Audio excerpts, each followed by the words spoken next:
తెలంగాణ రాష్ట్రంలో రైతు విజయోత్సవాలు, అదేవిధంగా ప్రతిపక్షాలు చేస్తున్నటువంటి నిరసన వారోత్సవాలు, ఇక ప్రధాన ప్రతిపక్షమైనటువంటి బీఆర్ఎస్ దీక్షా దివాస్ పేరుతో కూడా పెద్ద ఎత్తున ఉద్యమిస్తున్నటువంటి సిచ్యువేషన్ అయితే కనబడుతుంది. మరి ఈరోజు మహబూబ్ నగర్లో ముఖ్యమంత్రి రేవంత్ రెడ్డి సభ నిర్వహించారు. ఇక రైతులకు సంబంధించి మరి పూర్తి స్థాయిలో ఏదైతే రుణమాఫీ కావచ్చు, రైతు భరోసా కావచ్చు, పూర్తి స్థాయిలో మాత్రం రాష్ట్రంలో ఎక్కడా విజయవంతం కాలేదు. మరి ఈ విషయాల గురించి మేడిపల్లి సత్యం కాంగ్రెస్ ఎమ్మెల్యే ఉన్నారు. సార్ చెప్పండి, మొత్తంగా చూస్తే మాత్రం రైతులకు పూర్తి స్థాయిలో న్యాయం జరగలేదు. మరి అలాంటప్పుడు సభలో ముఖ్యమంత్రి ఏ విషయాలు చెప్పదలుచుకున్నారు?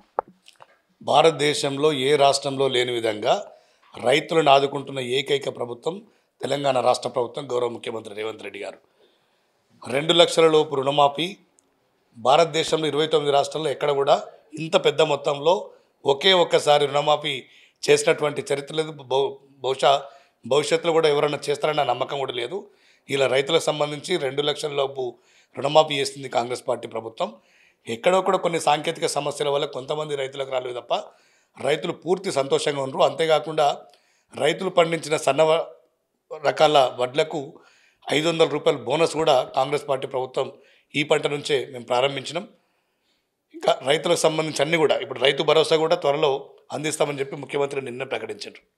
ప్రతిపక్షాలు చేస్తున్నాయన్నీ డ్రామాలు అని చెప్పేసి కాంగ్రెస్ నాయకులు అంటున్నారు. మరి ఈ విషయం నిజమే అయితే అటు లగచర్లలో జరిగినటువంటి ఇష్యూపై భూములను తీసుకోమని చెప్పేసి ప్రభుత్వం మరి ఎందుకు వెనక్కి అడిగేసింది?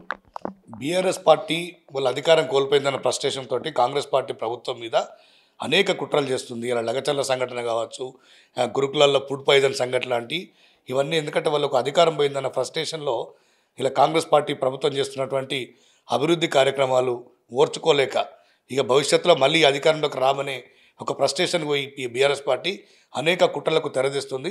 అయినా కూడా తెలంగాణ ప్రజలు దీన్ని ఎవరు నమ్మట్లేదు, ఎవరు సీరియస్ తీసుకుంటలేరు. వాళ్ళ కుట్రలు కుతంత్రాలు అన్నీ తెలుసు. ఎందుకంటే వాళ్ళకి 10 సంవత్సరాలు అవకాశం ఇచ్చారు. 10 సంవత్సరాలు అవకాశం ఇచ్చినా కూడా ఏమి చేయలేకపోయినారు. ఏం చేయలేకనే ఇక వాళ్ళు గతంలో ప్రతిపక్ష హోదాకి ఇచ్చారు. వాళ్ళు 4-5 నెలలు నిజంగా ప్రతిపక్ష పాత్ర సరిగ్గా పోషించినటువంటి పార్లమెంట్లో కనీసం 1-2 సీట్లను వచ్చేది. ఆ 1-2 సీట్లు కూడా రాకుండా పార్లమెంట్లో 0 అంటే 0 సీట్లను పరిమితం చేశారంటే ఇలా ప్రజల్లో వాళ్ళకు ప్రజల బీఆర్ఎస్ పార్టీ పట్ల ప్రజలకు ఏ విధంగా ఎంత నమ్మకం ఉందో అర్థమైపోయిందండి. ఇప్పుడు రాష్ట్రంలో అధికార కాంగ్రెస్ ఏర్పడి దాదాపు సంవత్సరం కావస్తుంది. అయినా ఇప్పటి వరకు కూడా విద్యాశాఖ మంత్రి లేరు. శాఖకు సంబంధించినటువంటి కనీస వసతులు కూడా ఏర్పాటు చేసే అధికారులు కూడా లేరు. దాంతోటే విద్యార్థులకు ఫుడ్ పాయిజన్ జరిగింది. మరి దీన్ని ఏమంటారు? 10 సంవత్సరాల్లో విద్యా వ్యవస్థను పూర్తిగా భ్రష్టు పట్టించింది బీఆర్ఎస్ పార్టీ ప్రభుత్వం.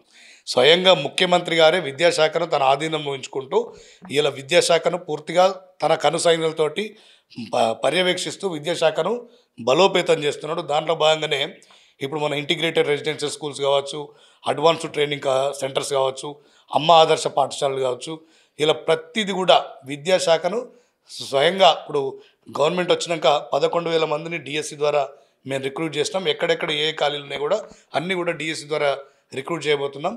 ఇలా విద్యా వ్యవస్థను భారతదేశంలోనే ఒక రోల్ మోడల్గా తెలంగాణ విద్యా వ్యవస్థను భవిష్యత్తులో ఉంచబోతున్నాం మేము.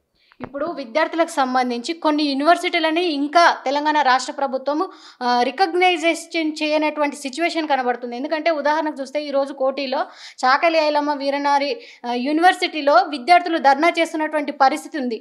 వాళ్ళకి సరైన గుర్తింపు లేదు. ఆ కాలేజ్ పేరుతో వచ్చినటువంటి సర్టిఫికెట్లను తీసుకొని మేము పై చదువులకు వెళ్ళలేకపోతున్నామని చెప్పేసి ఈరోజు ధర్నా చేయడం జరిగింది. దీని మీద ఏమంటారు? ఇప్పుడు గతంలో 2021-22 సంవత్సరంలో కేసీఆర్ గారు ముఖ్యమంత్రి ఉన్నప్పుడు మహిళా యూనివర్సిటీ ప్రకటిస్తున్నాం, తక్షణమే 100 కోట్ల రూపాయలు ప్రకటిస్తున్నామని చెప్పి 100 రూపాయలు కూడా ఆ యూనివర్సిటీకి కేటాయించలేడు. ఆ యూనివర్సిటీకి హోదా కూడా గత ప్రభుత్వం తీసుకురాలేదు. మొన్న ముఖ్యమంత్రి రేవంత్ రెడ్డి గారు దానికి చాకలి ఐలమ్మ పేరు పెట్టి పూర్తి స్థాయి యూనివర్సిటీ చేస్తామని చెప్పారు. దానికి సంబంధించినటువంటి ప్రక్రియ ప్రారంభమైంది. ఖచ్చితంగా ఈ అసెంబ్లీ సమావేశాల్లో దానికి యూనివర్సిటీ హోదా తీసుకురావడానికి మా ప్రభుత్వం కృషి చేస్తుంది. ఇప్పుడు గ్రౌండ్లో మాత్రం అక్కడ రైతులు కావచ్చు, మహిళలు కావచ్చు, చాలామంది వృద్ధులు కావచ్చు, ఎందుకంటే 4,000 పెన్షన్ అన్నారు, మహిళలకు 2,500 అన్నారు, 500 రూపాయల గ్యాస్ సిలిండర్ అన్నారు.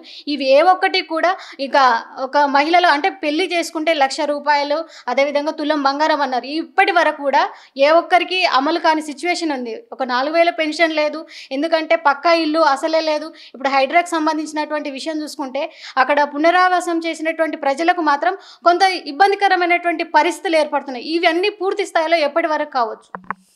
ఇప్పుడు సోనియా గాంధీ గారు తెలంగాణ రాష్ట్రం ఏర్పరిచినప్పుడు తెలంగాణ రాష్ట్రాన్ని మిగులు బడ్జెట్ తోటి రాష్ట్రం ఏర్పడ్డది. అట్లాంటి మిగులు బడ్జెట్ తోటి ఏర్పడ్డ రాష్ట్రాన్ని 6-7 లక్షల కోట్ల అప్పులు చేసి రాష్ట్రాన్ని పూర్తిగా ఆర్థికంగా దివాలా తీయించండు కేసీఆర్. ఇలా అట్లాంటి దివాలా తీసిన రాష్ట్రాన్ని ఒక్కొక్కటిగా ఇలా గతంలో ఉన్నటువంటి సంక్షేమ పథకాలు, ఇలా బీఆర్ఎస్ పార్టీలో ఉన్నటువంటి సంక్షేమ పథకాలని మేము అమలు చేస్తూనే దానికి అదనంగా మేము ఎన్నికల్లో ఇచ్చినట్టు మహిళలందరికీ ఫ్రీ ట్రాన్స్పోర్ట్ ఇస్తున్నాం, 200 యూనిట్ల లోపు కరెంటు వినియోగించుకునే ప్రతి ఒక్కరు కూడా ఫ్రీ ఎలక్ట్రిసిటీ ఇస్తున్నాం, 500 రూపాయలకే గ్యాస్ సిలిండర్ ఇస్తున్నాం, ఇలా 2 లక్షల రుణమాఫీ చేసినాం, ఇలా సన్న రకాలకు 500 రూపాయలు బోనస్ ఇస్తున్నాం. ఇవన్నీ కూడా చేస్తుంటే ఇలా ప్రతిపక్షం ఓర్చుకోలేక ఇలా నిజంగా ఆర్థిక వ్యవస్థ బాగా లేకున్నప్పటికీ కూడా ఇవన్నీ చేస్తున్నాం. ముందుగా మేము గతంలో ఇచ్చినటువంటి ప్రతి ఒక్క హామీని రానున్న 4 సంవత్సరాలలో హామీ నెరవేర్చి మళ్ళీ ఎన్నికలకు వెళ్తాం. ఇప్పుడు కొంతమంది రైతులకు సన్న రకం వడ్లకు ఇచ్చేటువంటి 500 బోనసే మాకు నయం అని కొంతమంది రైతులు మాకు దాంట్లో అమ్మడంతో దాదాపు ఒక్కొక్క రైతుకు 10 నుంచి 15 వేలు మాకు వస్తుంది, మాకు రైతు బీమా కన్నా ఇదే బెటరు అని చెప్పేసి కొంతమంది అంటున్నారు. రైతు బీమా కావచ్చు, అదేవిధంగా రైతు బంధు కావచ్చు, ఇవి పక్కన పెడితే 2 లక్షల రుణమాఫీ ఎప్పుడు చేస్తారని చాలామంది రైతులు అడుగుతున్నారు. దానికి మీరు ఏమంటారు? ఇప్పటికి 1.5 lakh 2 lakhs లోపు రుణమాఫీ అందరికి జరిగింది. టెక్నికల్గా కొన్ని బ్యాంకులలో అక్కడ ఇష్యూస్ ఉన్న వాటికే జరగలేదు. అది కూడా ఈ విజయోత్సవం లోపల వాటిని పూర్తి చేస్తాం. రైతు భరోసా కూడా సంక్రాంతి లోపల ఇస్తాం. మొత్తంగా చూస్తే ముఖ్యమంత్రి ఎన్ని సభలు నిర్వహించబోతున్నారు రైతులకు సంబంధించి? ఎందుకంటే 3 రోజుల కార్యక్రమాలు చేపట్టబోతున్నారు. ఆ 3 రోజుల పాటు ఏ కార్యక్రమాలు చేపట్టబోతున్నారు, ప్రజలకు ఎలాంటి సందేశం ఇవ్వబోతున్నారు? వీలైనన్ని ఎక్కువ సభలు చేసి ప్రభుత్వం యొక్క విజయాల్ని ప్రజలకు వివరించడమే లక్ష్యంగా ముఖ్యమంత్రి గారు ఇలా మన వేములవాడ కానీ, ఇవాళ మహబూబ్నగర్ కానీ, రేపు 4th నాడు పెద్దపల్లి కానీ ఇక్కడ వీలైనన్ని ఎక్కువ సభలు చేసి ఈ సంవత్సర కాలంలో మాకు మధ్యలో ఒక 3-4 నెలలు పార్లమెంట్ ఎన్నికల కోడున్నప్పటికీ కూడా మాకున్నది 7-8 నెలల మాసాల్లో కూడా మేము సాధించిన విజయాలను ప్రజలకు కళ్ళ కట్టినట్టుగా వివరించబోతున్నాం. ఇప్పుడు ప్రధాన ప్రతిపక్షమైనటువంటి బీఆర్ఎస్ కావచ్చు, బీజేపీ కావచ్చు, బీజేపీ డిసెంబర్ 1 నుంచి కూడా మేము రాష్ట్ర వ్యాప్తంగా నిరసనలకు లేవనెత్తుతాం, ఎందుకంటే ఇచ్చినటువంటి 6 గ్యారంటీలో ఒక్క గ్యారంటీ మాత్రం అమలు చేశారు, మిగతావి అమలు చేయలేదు, ఈ విషయాలపైన కూడా మేము పెద్ద ఎత్తున ఉద్యమం లేవనెత్తుతామని అంటున్నారు. వాళ్ళకి మీరు ఏం చెప్తారు? వాళ్ళు బీజేపీలు కనీసం సిగ్గుపడాలి. 19 రాష్ట్రాల్లో ఈ దేశంలో బీజేపీ దాని మిత్రపక్షం ఎన్డీఏ వీళ్ళ అధికారంలో ఉంది. వీళ్ళు ఇక్కడ చేస్తున్నటువంటి సంక్షేమ పథకాలు ఆ రాష్ట్రంలో దమ్ముంటే చేసి చూపించి నిరసన కార్యక్రమాలు చేస్తే బాగుంటుంది. ఓవరాల్గా తెలంగాణ ప్రజలకు మీరు ఏం చెప్పదు? ఇలా ప్రతిపక్షాల ఉచ్చులో పడకుండా ఈ ప్రభుత్వం మీకోసం పనిచేస్తుంది. ఇది ప్రజల ప్రభుత్వం. ఇది గడీల ప్రభుత్వాన్ని గద్దె దించి ఇది ప్రజాప్రభుత్వాన్ని మీరు అందరూ నేర్చుకున్నారు. మీ ఆశలు మీ ఆకాంక్షలకు అనుగుణంగా ఈ ప్రభుత్వం పనిచేస్తుంది.